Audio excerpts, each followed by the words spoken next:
guy was tightening screws in a factory because he wasn't fast enough. He got caught into the machine. The guy moved along with the gears. Even then, he kept working. Still tightening screws on the gears. The guy had no time for a break while working, just scratching an itch. He couldn't keep up the conveyor belt. The supervisor scolded him loudly, telling him to speed up, to go to bathroom. He had to let a bald guy take over for him. But the guy still unconsciously repeated the motion of tightening screws. He took out a cigarette and rested on the sink for a while. Unexpectedly, the boss had surveillance there too. The guy quickly ran out.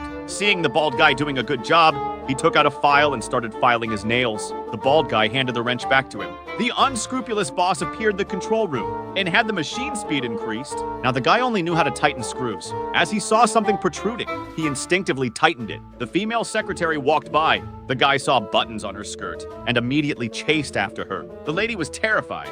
When they ran outside, the boss's wife came over. The guy found a new target. He waved the wrench. The woman turned and ran away in fear. So here's the question. Would you be willing to work in such a factory? The guy was incredibly happy. He didn't need to use his hands to drink soup. The machine even would wipe his mouth. The machine rotated. It was the next food turn. The robotic arm pushed pieces of cake into his mouth. He must eat quite quickly. The third food item was corn. The corn automatically moved to his mouth. It even rotated on its own. It turned out this was a factory test. Just now, a newly invented automatic feeder had been brought in. The guy was lucky to be the first test subject. His head was fixed in place. But next second, the machine malfunctioned. The corn started spinning faster and faster. It even activated a crazy toothbrush mode. The guy's teeth almost fell out. The soup plate lifted. The next second, it spilled soup all over his clothes. The server added 2 more ladles of soup. This time, the soup splashed directly onto his face. Finally, it was time for the cream cake. Predictably, the cream smeared all over his face. Then a rag